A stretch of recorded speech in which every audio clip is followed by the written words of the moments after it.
Shalom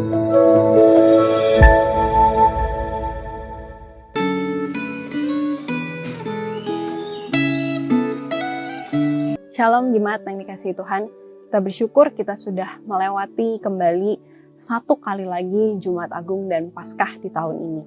Kita bersyukur juga Tuhan memberikan kita kesempatan untuk setiap hari kita boleh diingatkan oleh firman Tuhan dan kita boleh merenungkan firman Tuhan itu sepanjang hidup kita. Dan saat ini di dalam kelanjutan perenungan kita dari kitab Keluaran, saya mengajak kita untuk membuka Alkitab kita dari Keluaran pasal yang ke-14. Keluaran pasal yang ke-14 ada sebuah bagian besar di situ antara bangsa Israel dan Firaun, bangsa Mesir. Jadi kita akan melihat kisah apa yang dapat kita pelajari dan kita renungkan pada hari ini. Kita buka dari Keluaran 14. Dan saya ajak kita untuk terlebih dahulu berdoa, menyerahkan untuk perenungan kita ke dalam tangan Tuhan. Kita berdoa. Tuhan, di tengah-tengah keterbatasan kami untuk memahami firman-Mu, kiranya Engkau yang menolong kami untuk kami boleh disentuh, ditegur, dan juga dikuatkan lewat perenungan kami. Dan di tengah-tengah ketidakpahaman kami untuk mengerti apa yang ingin Tuhan katakan kepada kami, Tuhan kami percaya bahwa Roh-Mu yang akan menuntun kami satu demi satu untuk kami boleh memahami apa kehendak Tuhan di dalam hidup kami. Berkati perenungan kami hari ini ya Tuhan, di dalam nama Tuhan Yesus kami sudah berdoa. Amin. Jadi mari kita membaca dari Keluaran 14 ayat yang ke-30 hingga 31. Keluaran 14 ayat yang ke-30 hingga 31. Demikianlah pada hari itu Tuhan menyelamatkan orang Israel dari tangan orang Mesir. Dan orang Israel melihat orang Mesir mati terhantar di pantai laut. Ketika dilihat oleh orang Israel betapa besarnya perbuatan yang dilakukan Tuhan terhadap orang Mesir, maka takutlah bangsa itu kepada Tuhan, dan mereka percaya kepada Tuhan dan kepada Musa, hambanya itu. Saudara, Tuhan itu adalah aktor utama dari setiap peristiwa penebusan umatnya. Tuhan adalah aktor utama dari setiap peristiwa penebusan umatnya. Saudara, kalau kita baca peristiwa Eksodus, peristiwa Keluaran ini sebagai sebuah drama, kita lihat seperti sebuah drama kolosal yang sangat besar, yang isinya penindasan, yang isinya perbudakan, yang isinya pergumulan suatu bangsa yang sangat-sangat besar, yang isinya adalah kisah bagaimana bangsa yang besar itu ditindas oleh penguasa, bagaimana keturunan mereka diperbudak juga selama ratusan tahun.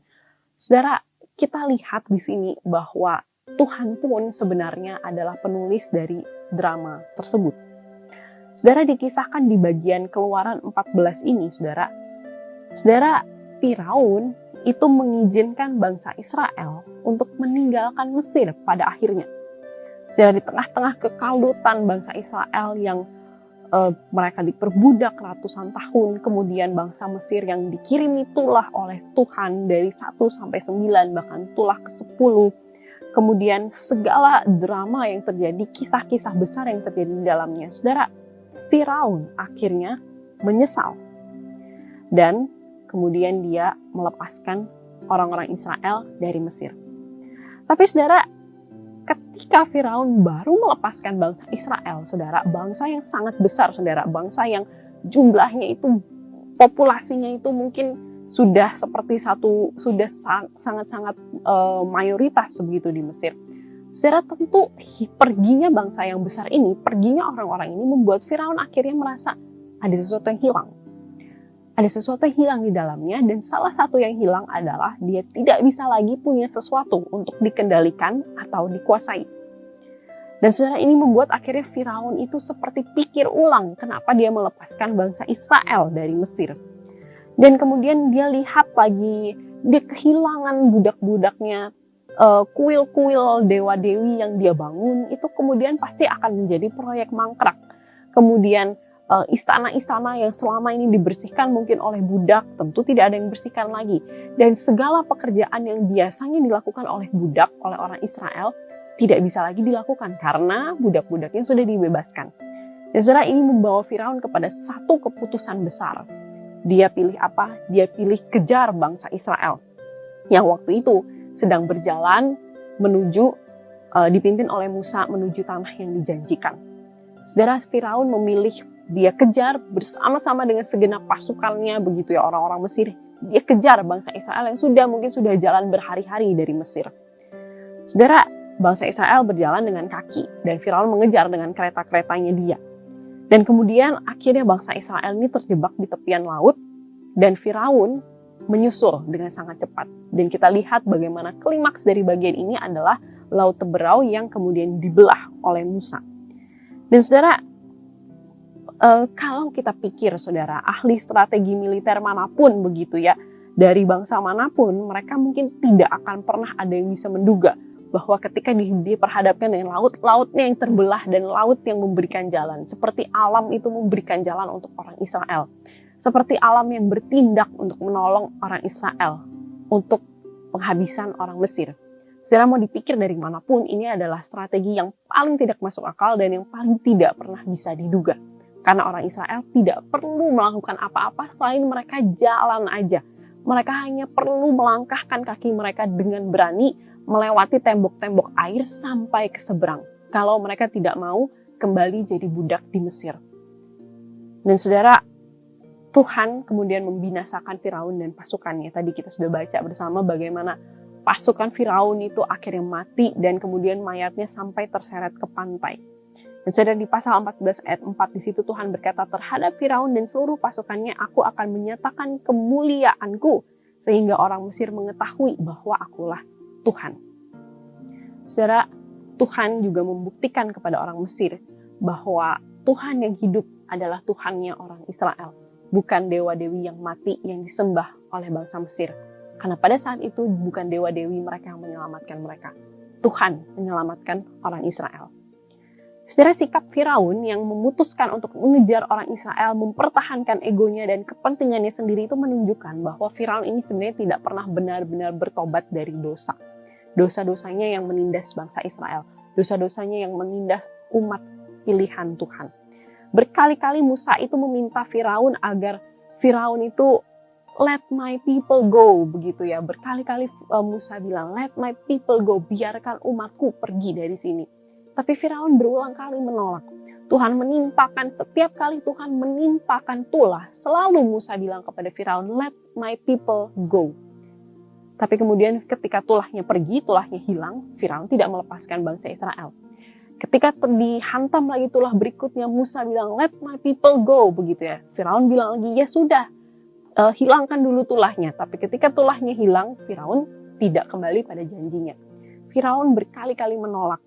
Sehingga akhirnya Tuhan menghantam bangsa Mesir dengan tulah terakhir, yaitu kematian anak-anak sulung.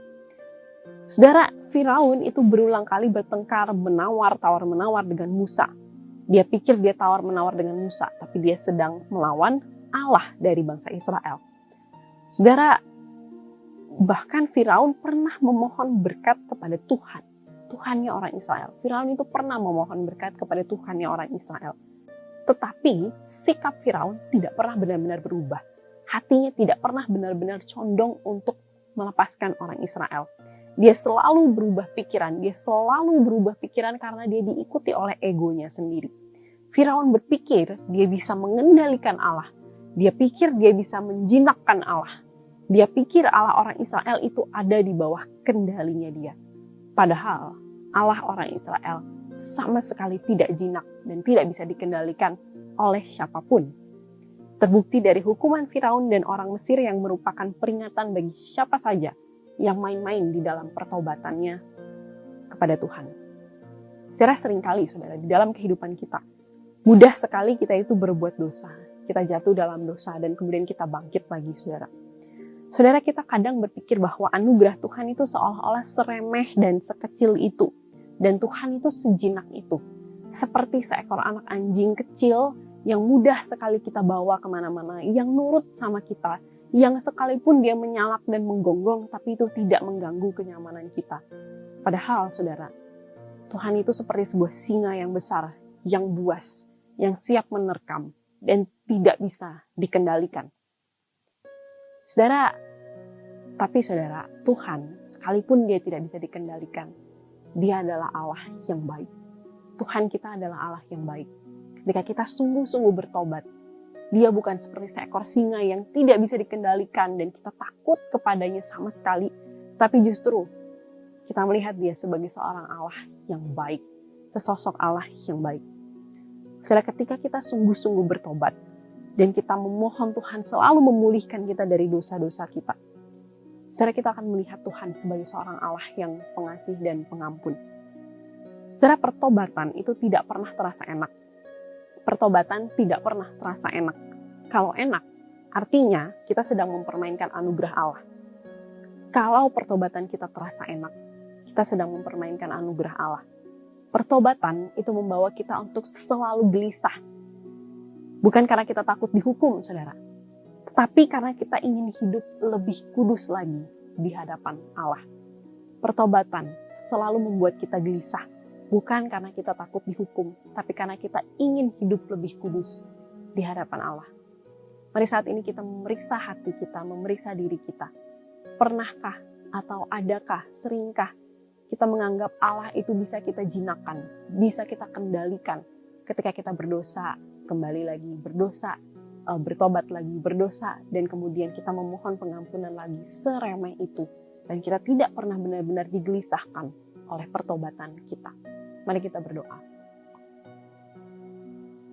Ya Tuhan, pada hari ini permohonan kami ya Tuhan adalah kiranya Engkau senantiasa menggelisahkan kami ketika kami melakukan dosa. Ketika kami condong kepada ego kami. Ketika kami lebih memilih kenikmatan dunia ketimbang kemuliaan Allah. Ya Tuhan, gelisahkanlah kami. Sehingga kami menjadi orang Kristen yang bisa melihat Tuhan dengan lebih benar lagi. Bisa merasakan dan memaknai anugerah Tuhan dengan lebih benar lagi ya Tuhan. Dan kiranya Engkau yang menuntun kami di tengah-tengah hidup kami yang jatuh bangun ini. Dan di tengah-tengah pergumulan kami untuk senantiasa melawan dosa. Ya Tuhan, jangan biarkan kami nyaman di dalamnya. Melainkan gelisahkanlah terus hati kami. Karena kami ingin hidup lebih kudus dan lebih berkenan lagi di hadapan-Mu. Terima kasih ya Tuhan, di dalam nama Tuhan Yesus kami menyerahkan hari kami ke dalam tangan Tuhan. Amin.